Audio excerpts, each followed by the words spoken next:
2022 में आई थी संजय मिश्रा और नीना गुप्ता की फिल्म वध। इसे डायरेक्ट किया था दो अनजान फिल्म मेकर्स ने, जसपाल सिंह संधू और राजीव बनवाल। ये film it was based on a story which was published in Manohar Kahaniyan magazine. इस फिल्म की प्रशंसा हुई थी, खासकर क्रिटिकली ये अक्लेम थी। हालांकि मुझे ये फिल्म इतनी खास नहीं लगी थी। उसका मुख्य कारण ये था कि it had a very heavy Drishyam hangover. Of course it didn't help that Vadh had released just 20 days after the stupendous success of Drishyam 2। अब 4 साल के बाद जसपाल सिंह संधू लेके आए हैं एक दूसरी फिल्म। इसे मैं सीक्वल नहीं कहूंगा, वो इसलिए क्योंकि अब भले ही लीडिंग एक्टर्स वही है, लीडिंग कैरेक्टर नेम भी वही रखे गए हैं, मध्य प्रदेश में ही बसी फिल्म है, आइडियोलॉजी भी वही है वध की, लेकिन कहानी ये काफी हद तक डिफरेंट है। ये कहानी बसी हुई है मध्य प्रदेश के शिवपुरी जेल में, जहाँ पे एक कैदी है मंजू देवी, प्लेड बाय नीना गुप्ता। अब सालों पहले कहते हैं कि इन्होंने अपने एक रिश्तेदार और उनके बॉयफ्रेंड का मर्डर किया था, जिसके लिए उन्हें 28 साल की जेल कारावास करना है। She has completed most of her sentence. इनका बिहेवियर अच्छा है, इसलिए इन्हें थोड़ी बहुत छूट मिल जाती है। और इसी दौरान उनकी एक अच्छी दोस्ती हो जाती है जेल के एक पुराने अधिकारी शंभुनाथ मिश्रा, प्लेड बाय संजय मिश्रा। अब उनके प्रिजन में एक नई कैदी आती है नैना कुमारी, प्लेड बाय योगिता बेहानी। और जेल में सब कुछ अच्छा चल रहा है, लेकिन फिर जेल के अंदर आते हैं केशव, एक लोकल पॉलिटिशियन के बिगड़ी हुई औलाद। Keshav that's played by this actor Akshay Dogra. अब केशव के आने के बाद जेल की शांति भंग हो जाती है। वो एक बूढ़े आदमी को बुरी तरह से पीटते हैं। इस जेल में हाल ही में नए आए हैं एक jailer Prakash Singh, played by Kumud Mishra. उन्हें जब पता चलता है, वो जाके केशव को सॉलिटरी कन्फाइनमेंट यानी कि अंडा सेल में डाल देते हैं। उस रात को केशव फोन करके इन्हें ललकारते हैं और फिर गुस्से में प्रकाश सिंह आते हैं, डंडा मारते हैं इनके ऊपर। और बस उस रात के बाद किसी ने केशव को नहीं देखा। अब क्या हुआ है केशव के साथ, क्या वो वाकई भाग गए या उनके साथ कुछ हुआ है, ये तो जब आप फिल्म देखेंगे तो आपको तब पता चलेगा। अब इस केस को मिस्ट्री सॉल्व करने के लिए बुलाया जाता है बाहर से एक काबिल यंग ऑफिसर, जिसका नाम है Atit Singh, played by this young actor Amit K Singh. इसके स्क्रीन प्ले और डायरेक्शन की मैं बात करूं, देखिए कहानी मोर और लेस वही है, उसकी जो थीम है वध की वही रखी गई है। अब ऑब्वियसली हमारी लिटरेचर, हमारी मिथोलॉजी में कहा जाता है कि जो देवी देवताएं थे वो बुरे लोग राक्षसों का वध करते थे। तो क्या वो आज की तारीख में वो लागू करेगा, क्योंकि ऑब्वियसली हम एक डेमोक्रेटिक कंट्री में रहते हैं जहाँ पे rule law of the land चलता है। अब लॉ के अनुसार तो भाई किसी की कोई भले ही बुरा आदमी हो, लेकिन उसकी जान लेना मतलब कानून का तो आपको जो भी सजा है वो तो मिलनी पड़ेगी। जसपाल सिंह संधू के अलावा इसके एडिशनल स्क्रीन पे लिखा है नेहा शितले और डायलॉग्स दिए हैं यहाँ पे राहुल साइन ने। यकीन मानिए फिल्म की जो राइटिंग है, स्क्रीन पे वो कमाल का लिखा गया है। इसकी राइटिंग विदाउट अ डाउट पहली फिल्म से तो काफ़ी बेहतर है, काफ़ी कंपेलिंग नरेटिव है। एंड ऐसी फिल्में जो होती है उसके अंदर जो कम से कम जो मैं कहूँगा बहुत ही चतुर दर्शक है, वो देखता रहता है कि भाई कहीं कोई इन्वेस्टिगेशन में लूप होल ना हो। लेकिन जब जब आपको ऐसा लगता है कि शायद कहीं पे कुछ मिसिंग है, तो बस तुरंत उसे काउंटर किया जाता है विद अ डायलॉग और अ सीन। सबसे अच्छी बात मुझे इस फिल्म की वो लगी कि ये खुद अपनी जो आइडियोलॉजी है, जो थीम है वध की, उसे ये क्वेश्चन करती है। एंड फिल्म के अंदर एक अच्छा सीन है जहाँ पे हमारे अटीत सिंह वो कहते हैं कि भाई हमारे देश का जो कानून है भैया वो कोई डिफरेंशिएट नहीं करता बिटवीन अ मर्डर एंड वध। इसमें कोई दृश्यम का हैंगओवर नहीं है, तो इसलिए Vadh really stands out as a unique crime drama. लंबे समय तक ये फिल्म आपको बांध के रखती है। इंटरमिशन के बाद थोड़ा 10 मिनट थोड़ा वो इंटेंसिटी नहीं रहती, लेकिन एक बार फिर ये फिल्म पटरी पे आती है और उसके बाद अंत तक ये फिल्म आपको बांध के रखती है। परफॉर्मेंस की बात करूं तो जसपाल सिंह संधू, उनके पास है दो बेहतरीन सीजन आर्टिस्ट संजय मिश्रा, नीना गुप्ता। और ये जो जोड़ी है वाकई कमाल करती है। पहली फिल्म में भी इन्होंने अच्छा काम किया था और दूसरी फिल्म यहाँ तो और भी अच्छा काम किया है। देखिए ये जो किरदार है शंभुनाथ मिश्रा, नाम तो वही है, लेकिन ये वाला शंभुनाथ मिश्रा ये इतना बेबस नहीं दिखाया गया है। हाँ, ये आज भी इसकी कोई बदन पे इसके कोई 3 स्टार 4 स्टार ऐसे नहीं, आज भी ये एक छोटा अफसर ही बेचारा है। लेकिन इन्हें आप देखेंगे तो भाई सफ़ेद दाढ़ी और शर्ट भी ढंग से नहीं पहनते, इज़ वेरी मेसी। और कोई भी इन्हें भैया यकीन इजीली डिसमिस कर देगा। लेकिन यकीन मानिए शिवपुरी जेल में जेलर के बाद कोई अगर अहम इंसान है तो वो है हमारे शंभुनाथ मिश्रा।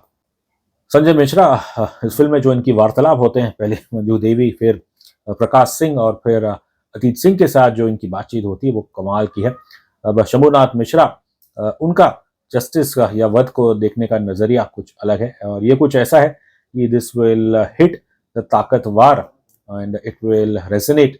जो बेचारे कमज़ोर लोग हैं वो तो उन पे ज़रूर यकीन करेंगे। एक बार फिर संजय मिश्रा ने अपने अभिनय द्वारा हमें काफ़ी इम्प्रेस किया। फिल्म की शुरुआत होती है मंजू देवी की बैक स्टोरी से और फिर हमें प्रेजेंट डे में लाया जाता है, जहां हम देखते हैं कि अब उनकी उम्र हो चुकी है। ऑब्वियसली दैट्स ना character that's now played by Neena Gupta. अब इनका व्यवहार काफ़ी अच्छा है और इसलिए इन्हें छूट मिलती है। और इनकी और जो शंभुनाथ मिश्रा की जो मैं कहूँगा एक प्लेटोनिक लव स्टोरी है, उसे भी बहुत ही एक डिफरेंट तरीके से प्रस्तुत किया गया है। मैंने जिक्र किया था कि मेंस और वुमेन सेक्शन की जो दीवार है, बस दीवार के इस पार और एक उस पार खड़े होके ये बातचीत करते हैं। नीना गुप्ता और संजय मिश्रा, इनकी कमाल की केमिस्ट्री है और ना सिर्फ पर्दे पे, लेकिन जब आप इन्हें इंटरव्यूज में देखेंगे तो लगता है कि ऑफ स्क्रीन भी they have lot of respect for each other और वो केमिस्ट्री स्क्रीन पे पूरी तरह से हमें भी दिखाई देती है। कुमुद मिश्रा ये तो अक्सर कमाल ही करते हैं और ये किरदार जो है थोड़ा अनोखा है प्रकाश सिंह का। शुरू में जब ये आते हैं, जो इनका पहला सीन है जब ये शंभुनाथ से बात करते हैं, तब आपको एहसास हो जाता है कि ये एक नो नॉनसेंस ऑफिसर है, लेकिन साथ ही साथ ही has a certain caste bias. But then you are surprised कि कैसे Prakash Singh he stands up to a bully like Keshav, उन्हें जाके डंडा ट्रीटमेंट देते हैं।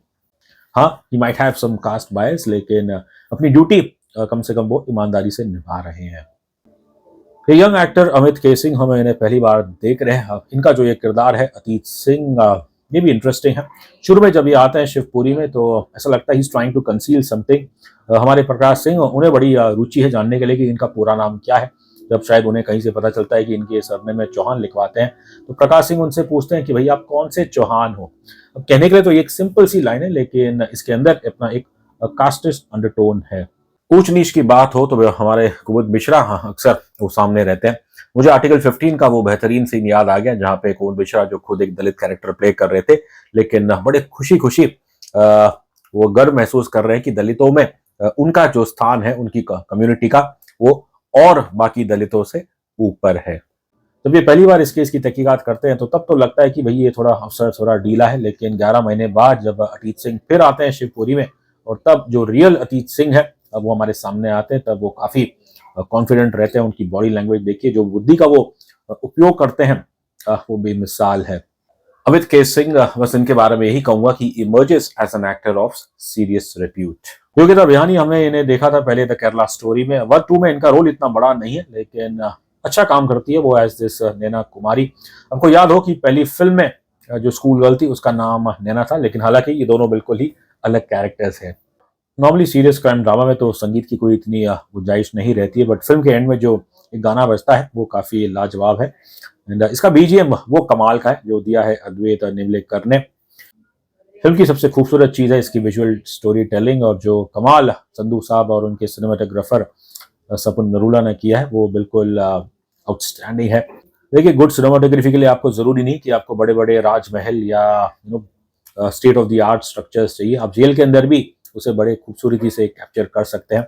जैसे कि मैंने पहले भी जिक्र किया था कि मंजू देवी और शंभुनाथ का जो पहला सीन है, एंड वो दीवार के इस पार खड़े होकर बातचीत करते हैं। अब जरा देखिए, सीन कुछ ऐसा है कि मंजू देवी अपने प्रेजेंस से निकल के वो चल के जा रही है और रास्ता आपको दिख रहा है, और फिर इधर से हमारे मिश्रा साहब वो रुके हुए हैं, और फिर कैमरा ऊपर की तरफ जाता है और फिर आपको दिख जाता है कि वही बीच में ये लंबी दीवार है और ये दोनों दीवार के इस तरफ खड़े होकर बात करने वाले हैं। तो बिफोर द डायलॉग्स इसको इसे कहते हैं रियली स्केल, और ट्रस्ट मी बहुत खूबसूरत तरीके से इस फिल्म को शूट किया गया है। एंड प्रकाश सिंह का भी जो ओपनिंग सीन है जब वो अपने गाड़ी में आ रहे हैं, एंड बैकड्रॉप में आप देखेंगे जैसे कि एक अर्ली मॉर्निंग सन है, इट इज ब्यूटीफुली शॉट।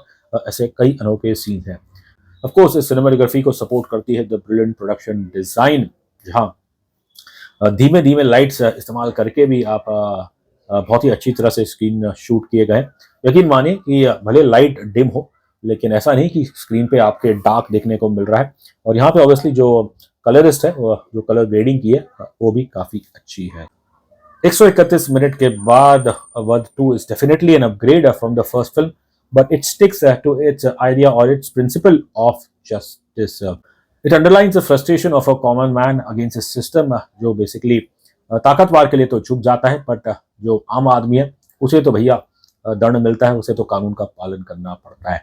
हम ऐसे समाज में रहते हैं जहां आजकल क्राइम्स अगेंस्ट विमेन चिल्ड्रन वो तो दुर्भाग्य से बंद ही नहीं होते, और फिर हम देखते हैं कि कैसे इन्फ्लुएंशियल क्रिमिनल्स को मिल जाती है फरलाउज और बेल्स। अब असल जिंदगी में तो हम इन्हें एमुलेट नहीं कर सकते, लेकिन ये जो घिनौने अपराध है इन्हें देख के आपका मन करेगा भाई, you will believe in the concept of वध। रही बात रेटिंग की, तो मैं इस फिल्म को देता हूं 5 में से 4 स्टार।